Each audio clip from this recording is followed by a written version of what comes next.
This is Canada.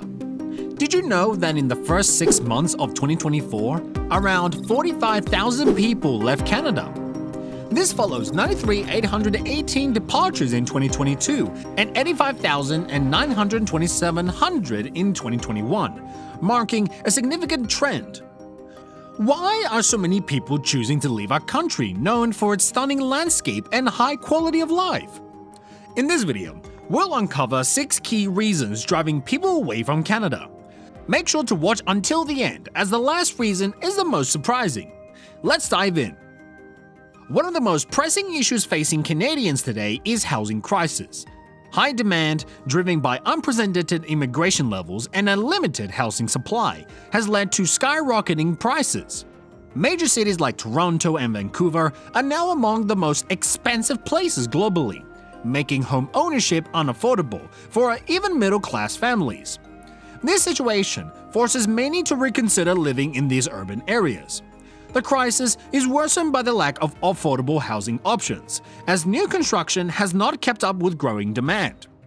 This imbalance has driven prices to unsustainable levels, making it increasingly difficult for average Canadians to buy homes. To understand the gravity of the situation, consider the following data. To buy an average home in Canada, a family needs to earn approximately $170,000 per year.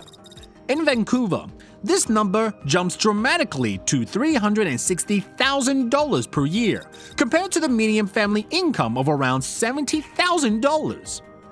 This stark contrast highlights the nearly impossible task of buying a home in Canada for most families. Even if you can afford a home, the options are limited and often unimpressive. For instance, in Vancouver, the average home costs nearly $2 million, offering much less value compared to other cities globally. Renting in Canada is not much easier. The average rent for a 2-bedroom apartment in major cities has increased significantly. For example, in Toronto, the average rent for a 2-bedroom unit rose to $1,263 to $1,689 monthly between 2018 and 2023, a 34% increase. Meanwhile, wages only increased by 23%, illustrating the widening gap between rent and income. In Vancouver, the average monthly rent for a 1-bedroom apartment is over $2,200, and for a 2-bedroom apartment, it exceeds $3,000. These high rents consume a significant portion of the household income, with the average Canadian household spending about 60% for its income in the housing cost. In extreme cases like Vancouver, this percentage can soar to 9.8%. The high cost of housing also has broader economic implications. It reduces disposable income for many families, limiting their ability to spend on other goods and services, thereby hampering overall economic growth. High housing costs can deter potential immigrants, further impacting Canada's economic prospects. Despite government efforts to address the issue, though, various policies and initiatives, these have not significantly impacted the crisis. Socially, the housing crisis exacerbates income inequality, benefiting property owners while disadvantaging those who cannot afford to buy. This growing divide can lead to an increased social tension and instability, further detracting from Canada's appeal as a desirable place to live. Addressing this critical issue requires urgent attention to alleviate both economic and social challenges. This leads us to another significant issue affecting Canadians: the high cost of living. Coupled with the housing crisis is the overall high cost of living in Canada. Canadians face rising costs across the board, from groceries to utilities. Inflation, which peaked at 8.1% in June in 2022, has moderated but remains a concern. Despite a strong job market, wages have not kept pace with the increasing cost of living, leading to decreased purchasing power and financial strain for many households. This high cost of living affects all aspects of life, making it difficult for many Canadians to maintain a comfortable standard of living. To illustrate the impact, consider that the average cost of groceries for a family of 4 in Toronto is approximately $1,200 per month. Utilities, including electricity, water, and heating, can add another $300 to $400 monthly. In Vancouver, the cost of transportation, including public transit and gas, can exceed $200 per month. These expenses quickly add up, consuming a significant portion of the household income and leaving little room for saving or discretionary spending. This financial strain is particularly severe in urban areas like Toronto and Vancouver, where the cost of housing, transportation, and everyday expenses are highest. Stagnant wage growth has exacerbated this situation, making it a challenge for residents to save money or invest in their future. Consequently, many Canadians struggle to make ends meet. For example, in Toronto, a family earning the median income might spend up to 70% of their earnings on housing and basic necessities, leaving minimal funds for saving and leisure activities. Furthermore, the high cost of living can deter potential immigrants from choosing Canada as their new home. Although traditionally seen as the land of opportunity, the financial challenges associated with living in Canada can be a significant deterrent. This situation is compounded by high household debt levels, which limit the financial flexibility of many families. As of 2023, the average Canadian household debt-to-income ratio is 177%, meaning that every dollar of disposable income, there is $1.77 of debt. These factors create a challenging environment for both current residents and potential newcomers. Next, we will explore the issues within Canada's healthcare and education system. While Canada's universal healthcare system and public education are often lauded, they are not without their flaws. The healthcare system, though free at the point of the service, often suffers from long wait times and limited coverage for services like dental care and prescriptions. This can lead to significant delays in receiving necessary medical treatment, causing frustration and dissatisfaction among patients. For instance, according to the Canadian Institute for Health Information, patients in some provinces wait up to 20 weeks for elective surgeries. Additionally, the quality of healthcare can vary significantly across different regions, leading to disparities in access and outcomes. Rural areas often face a shortage of healthcare professionals, exacerbating these issues. Similarly, the public education system varies significantly in quality across provinces, with underfunded schools struggling to provide inadequate resources and support for students. These can result in lower educational outcomes and limited opportunities for students in certain areas. According to a report by Fraser Institute, some provinces spend significantly less per student compared to others, leading to wide disparities in education quality.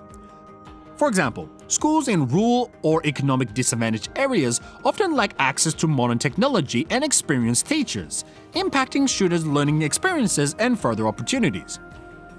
The next reason why people don't want to live in Canada anymore is because of the productivity challenges. If you find above points resonate with your experiences, be sure to like this video and subscribe to our channel for more insights. A significant factor contributing to Canada's economic challenges is the lagging productivity compared to peers like the US. Several key issues underpin this problem: low capital investment, an innovation gap, and the prevalence of small businesses that struggle to scale. Since 2015, investments in non-residential structures, machinery, equipment, and intellectual property have been weak. This has hindered productivity growth as businesses lack the necessary tools and technologies to enhance efficiency and output. Additionally, Canada's spending on research and development has declined, making it the lowest among the G7 countries. This drop has hindered innovation and technological investments, which are crucial for boosting productivity. As of 2021, Canadian R&D spending was about 1.7% of GDP, half of the US share and lower than most other countries. Furthermore, a significant portion of Canada's economic output and employment comes from small firms, which typically invest and export less than the larger counterparts, exacerbating their productivity gap. Inefficient regulatory and tax prices also inhibit Canadian productivity and innovation. These contributed issues create a challenging environment for businesses to thrive and grow, further exacerbating the country's economic stagnation. This brings us to another issue closely linked with productivity: population growth and GDP. Rapid population growth, largely driven by high immigration rates, has played a role in skewing Canada's GDP per capita figures. While the country has seen an historic increase in population growth rates, this has not translated into proportional real GDP growth. In fact, Canada's real GDP growth has been on a downward trend since the 1980s. This discrepancy highlights that the core issue lies in insufficient GDP growth rather than population changes alone. The current pace of the population growth is running at a historic 3% year-over-year, which, while boosting the denominator in per-year capita GDP calculations, does little to address to the underlying issue of stagnant economic output. The combination of rapid population growth and sluggish GDP growth results in a lower standard of living for many Canadians. While the country continues to attract immigrants, the economic opportunities available to them are limited by the overall slow growth of the economy. This situation creates a challenging environment for new arrivals and long-term residents alike, as they struggle to find well-paying jobs and affordable housing. Finally, let's examine the broader picture of Canada's economic decline. Canada's economic struggles are evident as the country faces only modest growth despite avoiding a recession. The Bank of Montreal predicts that this sluggish growth will continue until late 2024. With Canada's economic lagging behind the United States over the next 18 months, high household debt and increasing interest rates are the primary factors behind this underwhelming performance, squeezing consumer spending further in the coming year. Additionally, rising interest rates have exacerbated financial burdens on Canadian households. The Bank of Canada high interest rates to combat inflation have increased borrowing costs, making the mortgages, car loans, and other credits more expensive. This situation has dampened consumer spending and economic growth. The combination of high household debt and rising interest rates creates a challenging environment for economic recovery, hindering Canada's ability to achieve robust growth in the near future. That wraps up our analysis of the challenges facing Canada and why fewer people might want to live there. Do you think economic struggles or high cost of living is the bigger issue? Let us know your thoughts in the comments. And if you think the video is informative, please like and subscribe to our channel for more in-depth analysis on important topics.